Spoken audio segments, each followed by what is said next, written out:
Shalom guys, welcome back to another episode here, YASHAV Youth Ministries with Casa de Israel. Thank you for being there. So, we're back another week with the weekly Torah portions. We have Torah portion Balak for this week.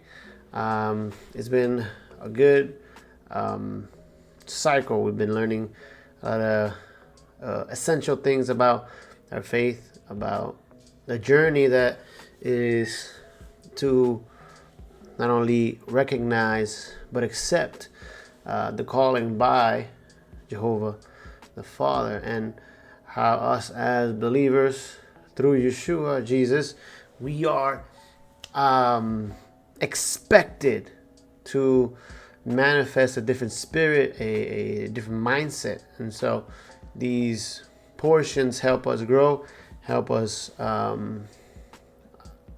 expand our understanding, and also analyze where we are and where we stand and how far are we in our journey. Are we at the border of the promised land, or are we roaming in the desert, or are we giving a good report, or are we complaining about what we had before and we don't have now, and we're not able to appreciate and recognize what has been given to us by grace and love and faithfulness by Jehovah the Father. So the book of Bamidbar, or Numbers, a book that highlights a lot of elements in the character of men, especially through the testimony of Israel, right? The expectations and the cost of not only obedience but disobedience, right? And how you could either impact a whole generation for good, or you can destine them to failure. And so it's very important to analyze and understand these portions. And we are towards the combination of the book of Bamidbar, or Numbers. And we have a very important Torah portion, which is Balak. Today, I started off creating a PowerPoint, but as I was, meditating on it and reading and studying it, I think before we did this portion a couple years ago, about like 4 years ago, because usually sometimes it's either Balak or Hukat and Balak, and we did it basically reading straight from the scriptures itself, and then going back and forth in the analysis. And so we're gonna do that today. I'm gonna still present the couple slides that I prepared, but we're mainly gonna go straight to the Bible, read, and then discuss. That pay attention to what's happening in this narrative, because it's a very controversial narrative for many people. It's a very confusing narrative for other people, because they don't understand how this person called Balaam introduces himself into the story and becomes somebody very important to teach us a great lesson. Okay, so I'm gonna stop rambling. If you like the content that we have uploaded on our channel, I know I haven't been as consistent as before.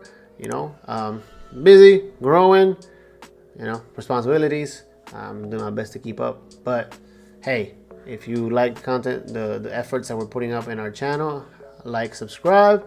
Also in our Spanish congregation, Casa de Israel Yara, and YouTube is Israel Yara, and you can also subscribe there, and we're doing our best to teach what we know, because that's all we can teach. All right, so let's get started. So like I said, I prepared a couple of slides. Torah portion Balak starts in Numbers 22 verse 2 to Numbers 25 verse 9. The Haftorah of the prophets portion is Micah chapter 5 verse 6 to chapter 6 verse 8. And the Brit Hadashah, or New Testament portion, is Romans 11 verses 25 to 32. So this week's Torah portion, Balak, is named after a fretful Moabite king who sought to curse the Israelite people,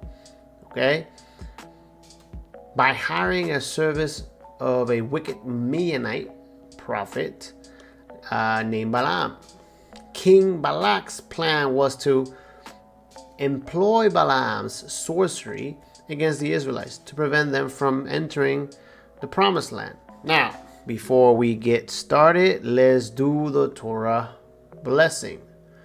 Baruch Adonai Havarah, Baruch Adonai Havarah Le'olam Ba'eh, Baruch Atah Adonai Eloheinu melech haolam, asher bachar banu mikol ha'amim, v'natan lanu et Torato, Baruch Atah Adonai noten haTorah. Bless Adonai who is blessed, bless Adonai who is blessed now and forever. Blessed are you, Adonai our God, sovereign of the universe, who has chosen us from among the peoples and given us the Torah. Blessed are you, Adonai, who gives the Torah. So, this week's Torah portion starts the following way. Then the Israelites traveled to the plains of Moab and camped along the Jordan across Jericho. Now Balak, son of Zippor, saw all the Israelites had done to the Amorites and Moab, and was terrified because there were so many people. Indeed, Moab was filled with the dread because of the Israelites. The Moabites said to the elders of Midian, "This horde is going to lick up everything around us. As an ox licks up the grass of the field, so Balak, son of Zippor, who was king of Moab at the time." So, we have to understand that Balak is afraid, right? And it's very important to analyze the situation that we're being introduced into, right? Because as we have read through Numbers or Bamidbar, to this point we have been witnesses to the exchange between the people, Adonai, Jehovah, Moses and Aaron, and it has been a lot of conflict in many ways, right? The people complain, they're judged for that complaining, and Moses intercedes with Aaron, and there's a continuous dynamic that we've been seeing through the desert, which is the people of Israel not being able to let go of who they were so that they can become the best version that they're destined to be. And so that continuous cycle of looking to the past to desire the good feeling that you used to have back then, because the responsibility and the sacrifice that you have to make to be better now is heavy, you prefer to go backwards because it felt better then, right? And so Israel's consistently fighting this battle, and in the process of that, they obviously minimize and basically reject the provision that the Lord has been given through Moses and Aaron. And it gets to a point where Moses and Aaron don't honor God's holiness when they hit the rock. And so, but we've been in the middle of that narrative, right? Israel, Moses, Aaron, God, and it's been there. But we're basically removed from that, right? And now we're presented a picture that even though Israel is still part of it, they are not the protagonists in this case, not necessarily directly or by their own efforts. They're just going through the desert, and now we're given a point of view from somebody that's from the outside in, right? And so the narrative is starting to shift from a point of view from somebody that's not in Israel, but is outside of Israel and is witnessing what's happening. And so Israel has been triumphant in this last couple of marches that they have done. They have defeated kings, the king of Sihon, king of Og, and they have been destroying them with faith and obedience to Jehovah. And they have been manifesting the power and order that God has been commanding them to be. That standard that the Adonai has told them that they have to lift and live to and live up to, they have been manifesting it. And so they have been asking for peace so they can go through the road, to the king's road. They have been saying, hey, we want nothing from you guys. We just want to get to our destination. And they have been offered war, and they have asked of Adonai for his protection, and he has protected them. And so they have been doing good.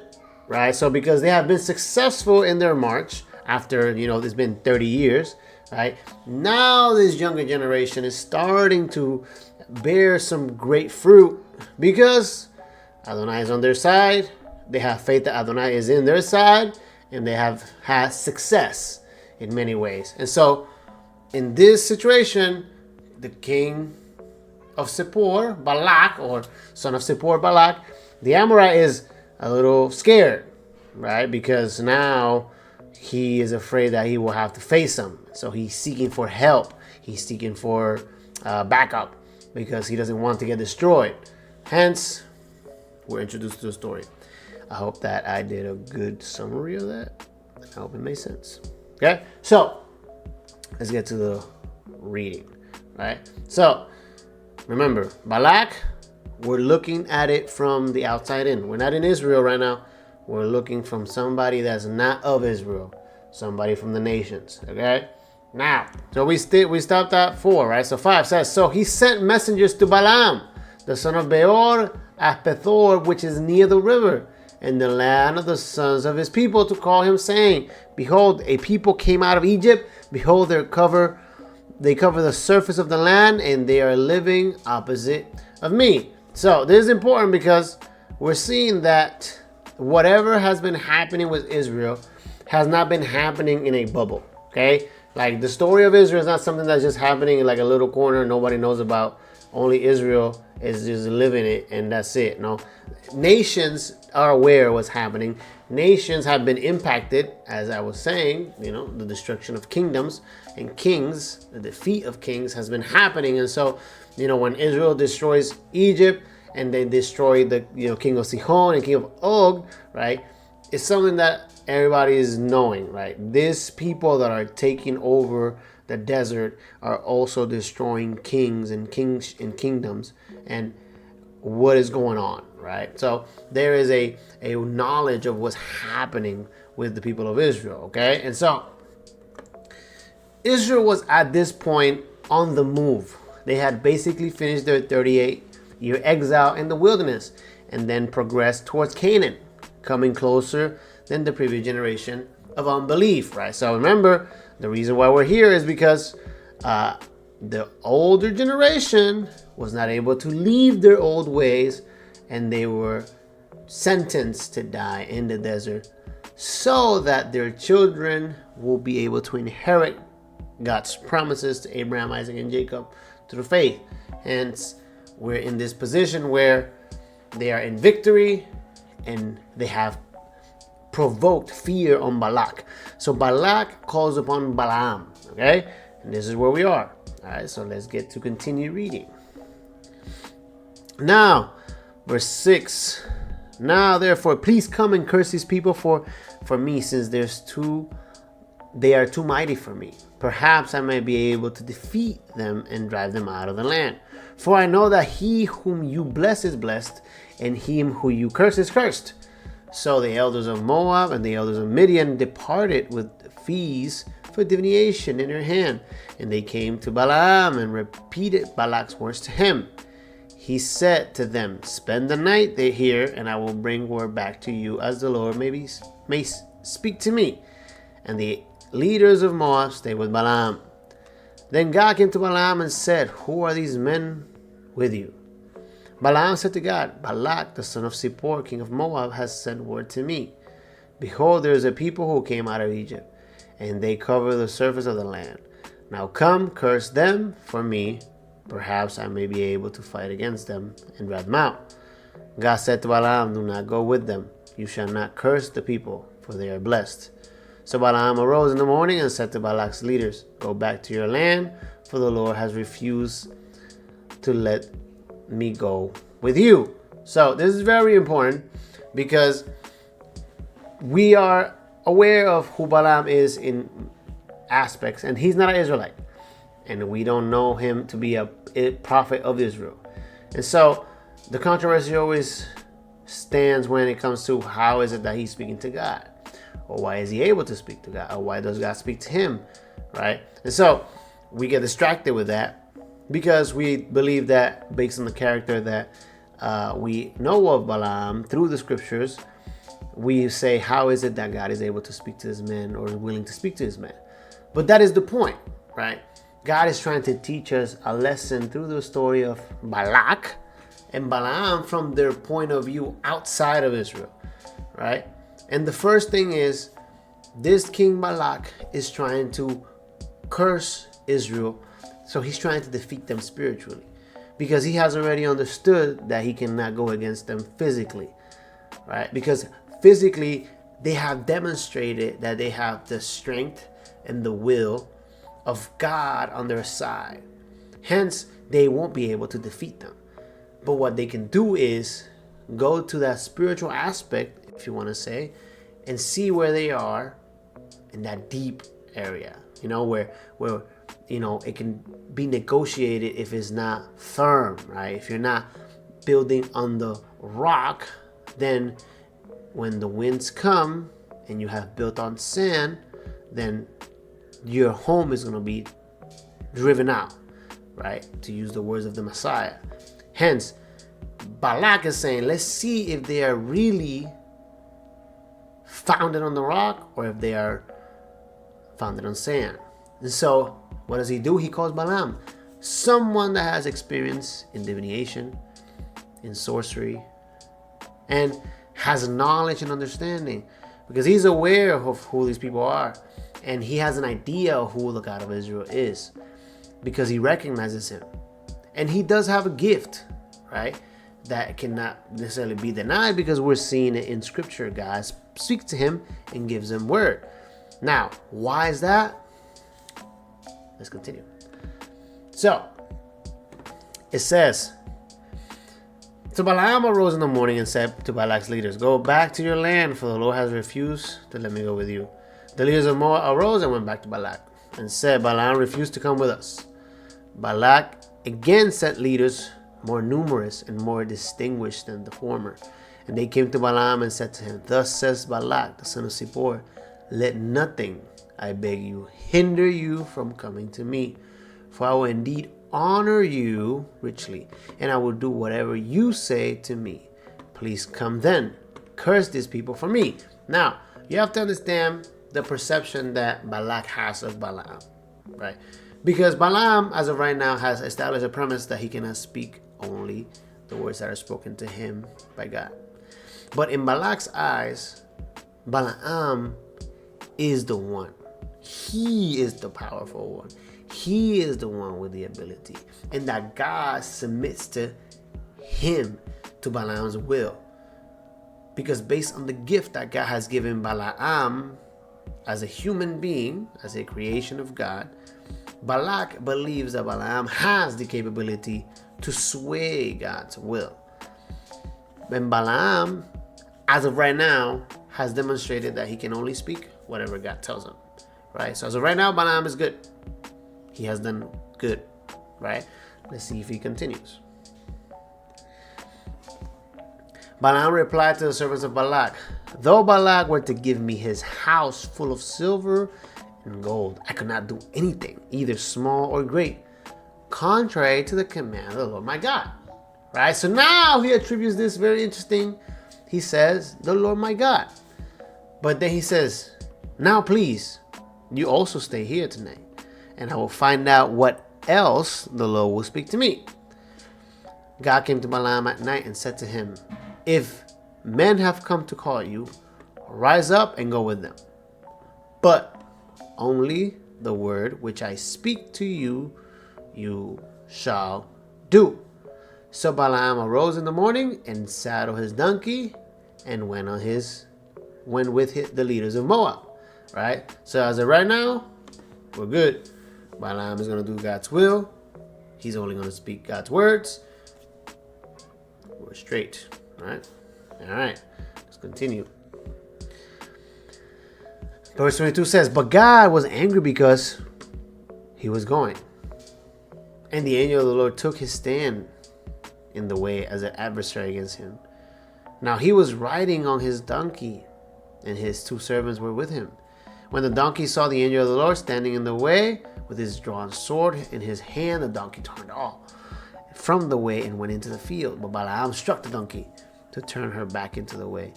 The angel of the Lord stood in the narrow path, the vineyard, with a wall on his side and a wall on the other side. When the donkey saw the angel of the Lord, she pressed herself to the wall and pressed Balaam's foot against the wall. So he struck her again. The angel of the Lord went further and stood in a narrow place where there was no way to turn to the right hand or to the left. When the donkey saw the angel of the Lord, he laid down under Balaam. So Balaam was angry and struck the donkey with his stick.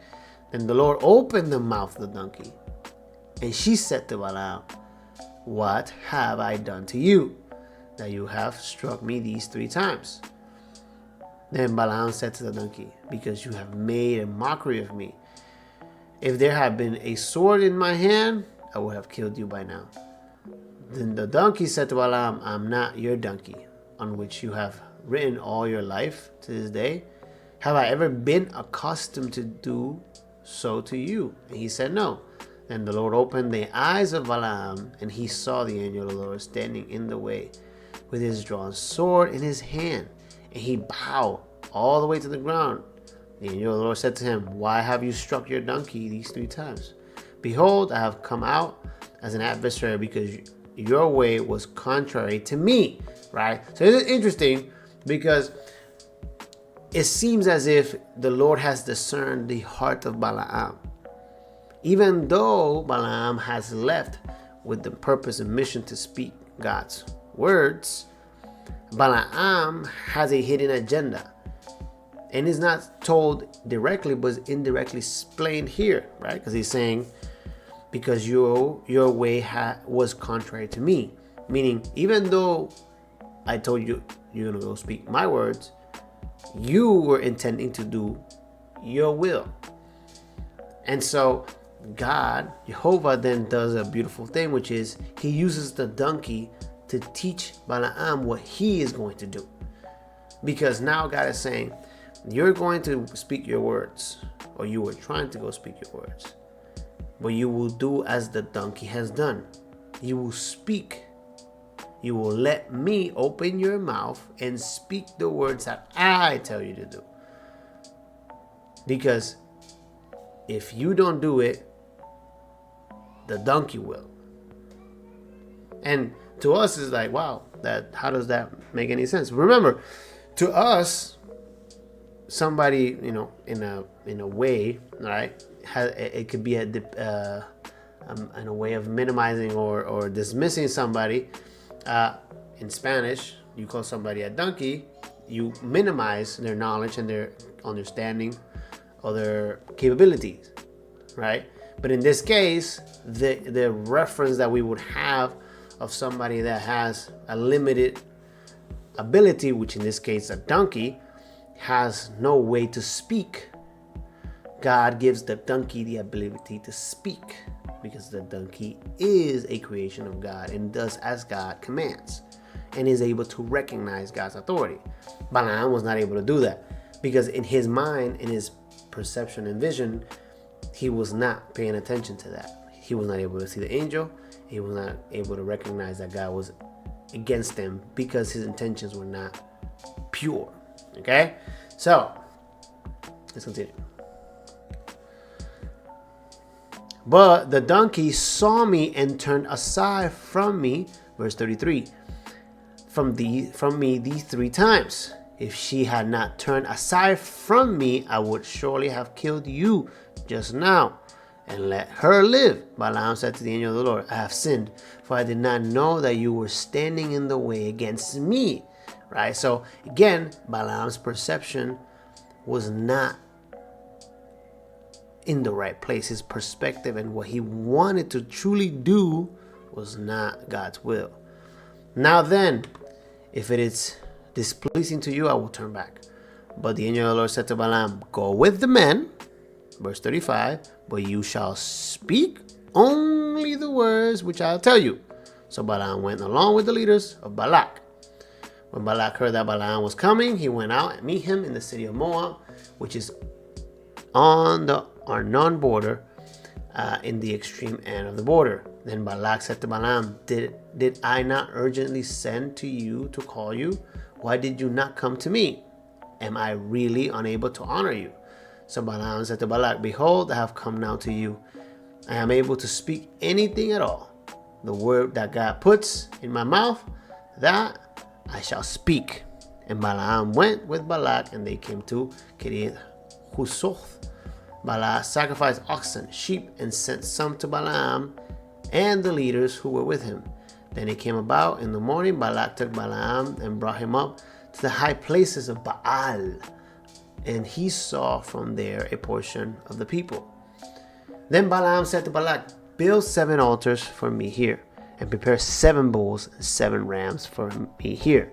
And Balak said just as Balaam had spoken, and Balak and Balaam offered up bulls and a ram on each altar. Then Balaam said to Balak, stand beside your burnt offering, and I will go, and perhaps the Lord will come to me and meet me, and whatever he shows me, I will tell you. So he went up to a bare hill. Now, this is interesting because if you pay attention, if you understand the context culturally, Balak and Balaam, they're trying to utilize very important gifts. And Balaam has had a wake-up call, right? The donkey confrontation is a wake-up call to Balaam saying, you're not going to get away with your intention. You're going to do my will, and you're going to speak what I speak, and that's final. But Balak is still trying to use power and influence to manipulate Balaam to try to use his power and influence, and in his case, his gift, to sway God, to manipulate God, so that he is able to obtain his own desire, right? Is a manifestation again of what we have been contaminated with in the Garden of Eden, which is the knowledge of good and evil, right? Balak and Balaam have knowledge of good and evil, and they have knowledge and understanding, right? They have wisdom, but what they're encountering is not wisdom of man against the wisdom of man, or knowledge of man against the knowledge of man, or the tactics of man against the tactics of man, right? They're encountering a true God, right? Balaam may have experience with other gods, but biblically we understand that any other God that is not Jehovah is nothing at all, right? It's not real. So to our understanding, whatever gods Balaam has spoken before, they're not real. So they're man-made. But Balaam right now is being confronted with the real God. And he has been told by God, Balaam, you will only speak my words. And Balak has spent all his resources, because if you understand what's happening right now, God is teaching us a great lesson through Balak and Balaam. Balak is a man of power in the world, a man of influence in the world. And even though he has power and influence, he has nothing as a man himself that he can do against the people of Israel. And Balaam has spiritual gifts, wisdom, knowledge. And he has Balak on his side, the power and influence. And they together, these men trying to manifest their own will, are being taught a great lesson. That no matter the gifts that you have and the abilities that you have acquired and the wisdom that you have accumulated, you can spend all your resources, because they built 7 altars that took work. They burnt rams and bulls. Like, that is currency in their time. That is expensive, right? They're doing burnt offerings to God, and the results are very interesting. So let's get to it.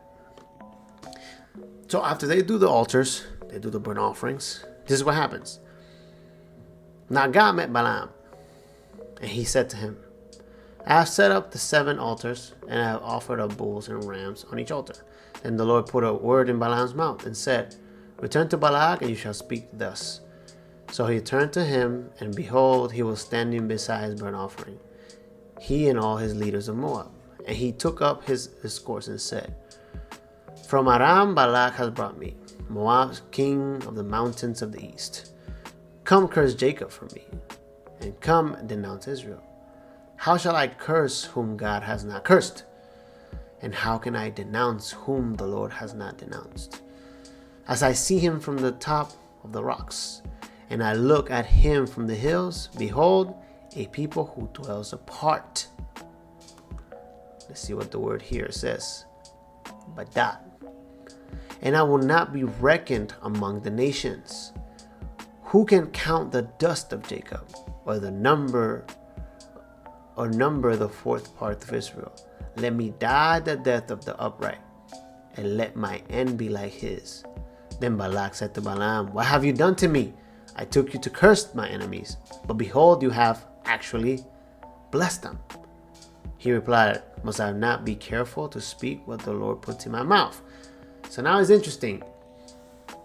These men use all their resources and all their abilities to offer expensive gifts to God, to appease him so he can do their will. And at the end, they have a blessing. But it's not for them. It is for Israel. Okay? Let's do one more.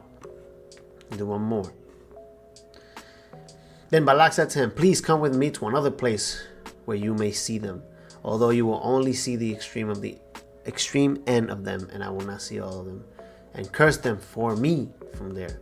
So he took him to the field of Saphim, the top of Pisgah, and built 7 altars and offered bulls and rams on each altar. And he said to Balak, stand here beside your burnt offering while I myself meet the Lord over there. Then the Lord met Balaam and put a word in his mouth and said, return to Balak, and thus you shall speak to him. What has the Lord spoken?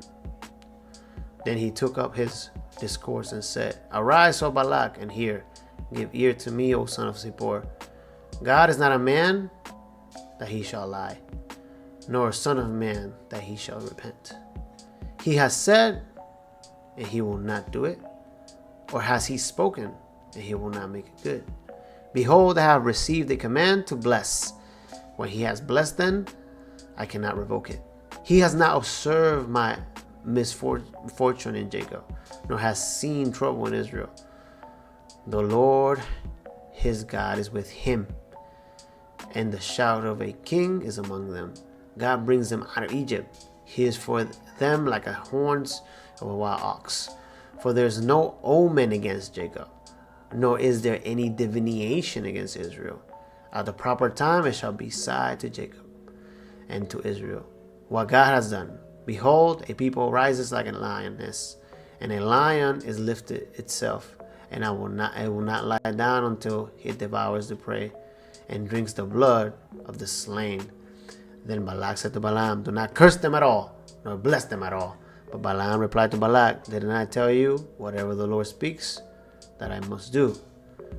Then Balak said to Balaam, please come, and I will take you to another place, and perhaps it will be agreeable with God that you curse them for me from there.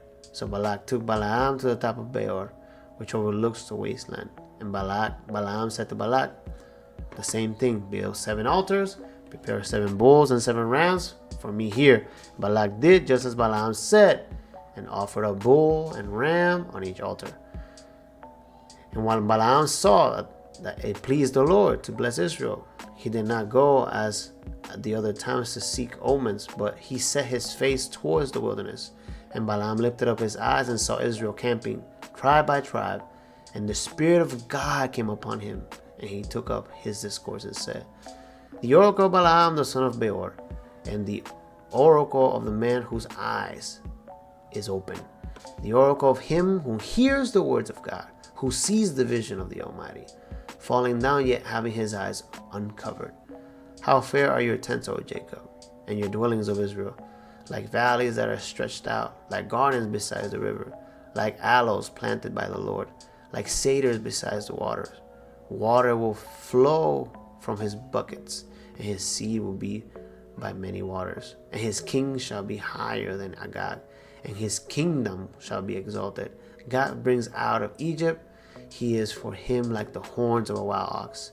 He will devour the nation who are his adversaries, and he will crush their bones in pieces and shatter them with his arrows. And he couches He lies down like a lion, and as a lion who dares to rouse him. Blessed is everyone who blesses you, and cursed is everyone who curses you.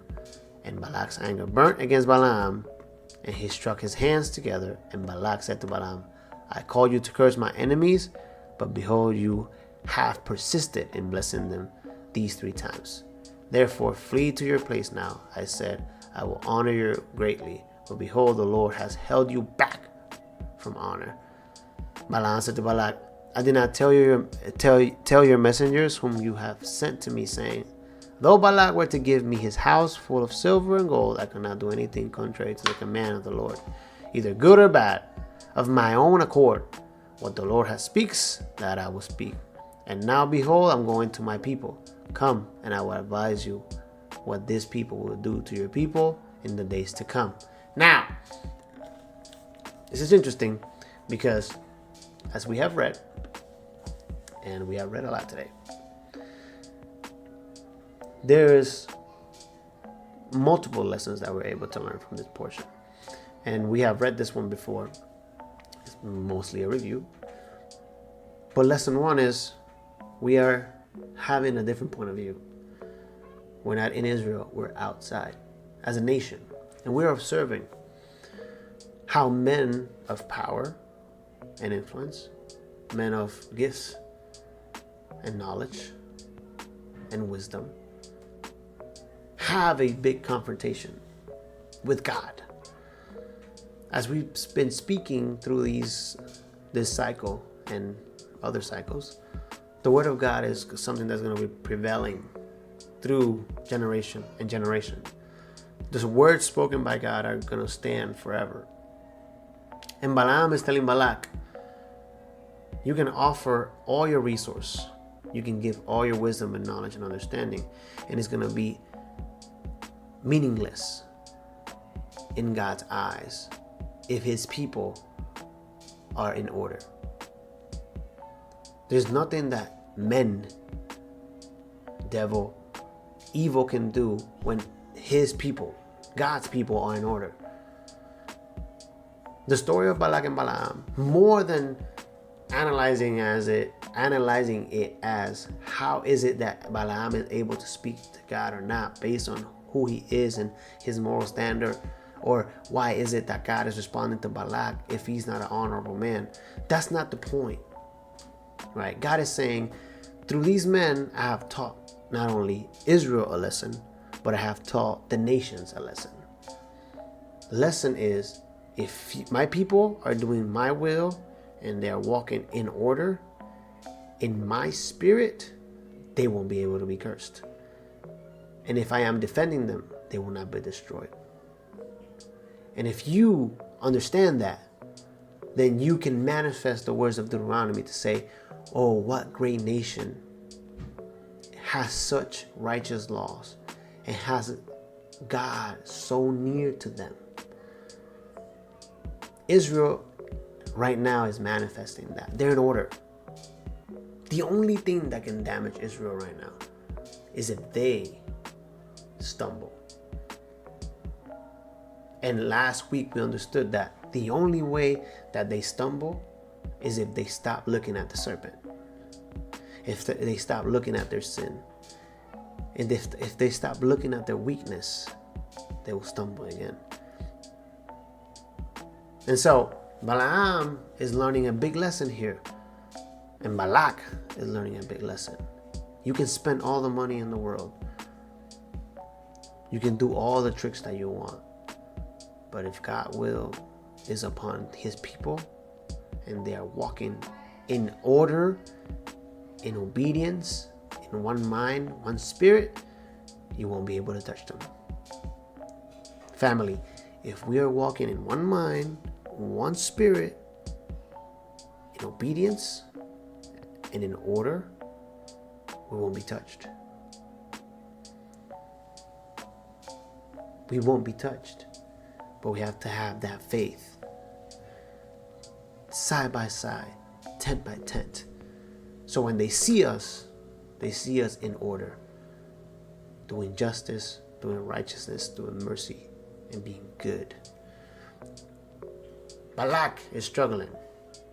And we're not going to read the rest, because the next couple of verses, it doesn't go from the blessings of Israel. Now God is telling Balak, this is what I'm going to do. Because just like you believe you're a king, I am the king. And I'm going to decree what I will do through my people to your people. So I say then, has God rejected his people? Has he? May it never be. For I too am an Israelite, descendant of Abraham, of the tribe of Benjamin. God has not rejected his people, whom he foreknew. Or do you not know that what the scriptures say in the passage about Elijah, how he pleads with God against Israel? Lord, they have killed your prophets, they have torn down your altars, and I alone am left, and they are seeking my life. But what is the divine response to him? I have kept for myself 7,000 men who have not bowed the knee to Baal. In the same way, then, there has also come to be at the present time a remnant according to God's gracious choice. But if it is by grace, it is no longer on the basis of works. Otherwise, grace is no longer grace. What then? What Israel is seeking, is it not obtained? But those who were chosen obtain it, and the rest were hardened. Just as it is written, God gave them a spirit of stupor, eyes to see not, and ears to hear not, down to this very day. And David says, let their table become a snare and a trap, a stumbling block and a retribution to them. Let their eyes be darkened to see not, and bend their backs forever.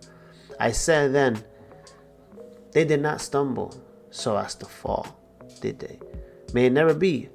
But their transgression, salvation has come to Gentiles, to make them jealous. Now, if their transgression is riches for the world, and their failure is riches for the Gentiles, how much more will their fulfillment be? But am I speaking to you who are Gentiles? Inasmuch then as I'm an apostle of the Gentiles, I magnify my ministry. If somehow I might move to jealousy my fellow countrymen and save some of them. For if their rejection is the reconciliation of the world, what would their acceptance be but life from the dead?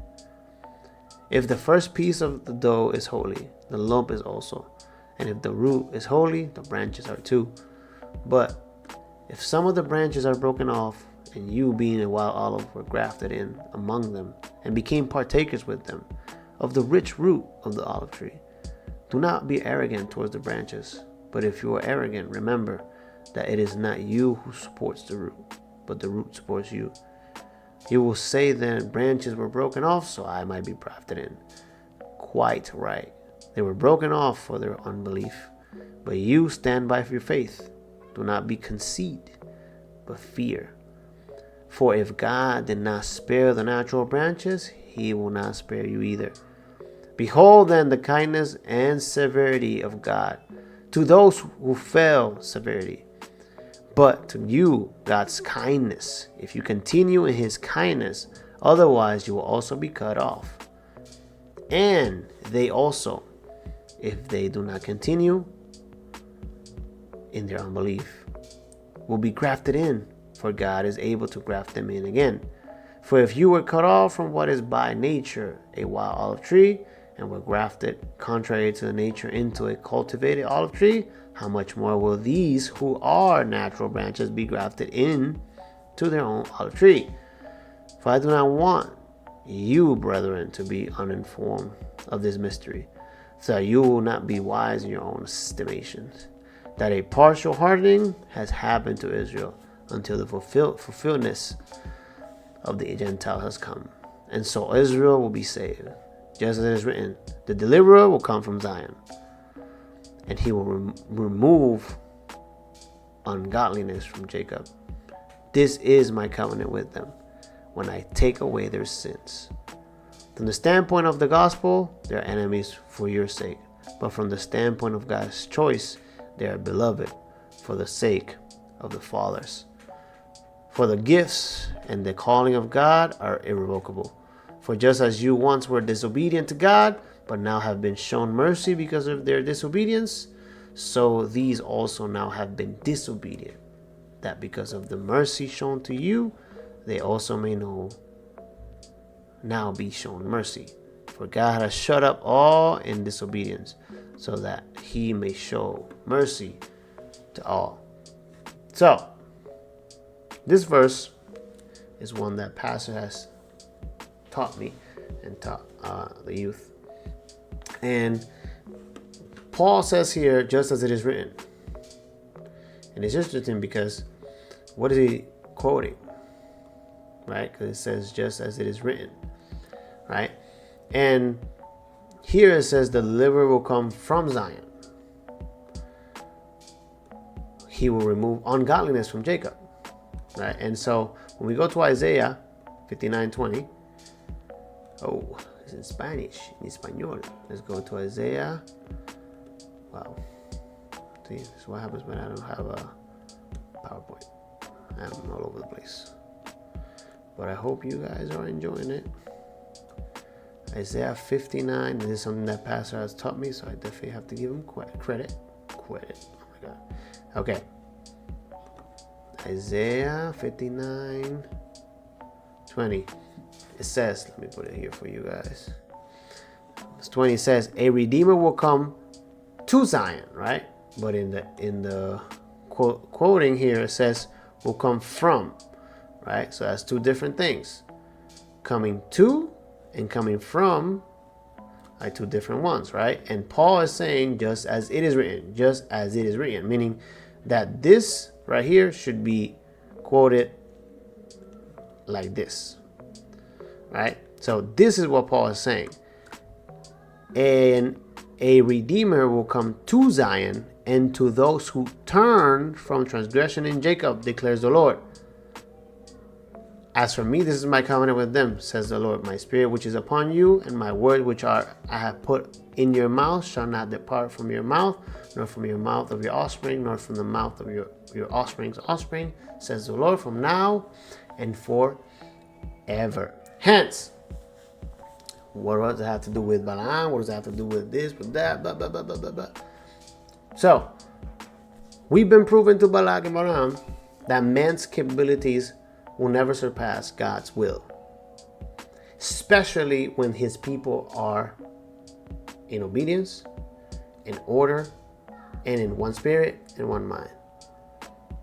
But once this, which is from Balak and Balaam's perspective, is from the outside in, when they look at us and they see that we're one mind, one body, one spirit, in order, in obedience, then us as a community, as a people of the same faith, we have to make sure that we're united internally,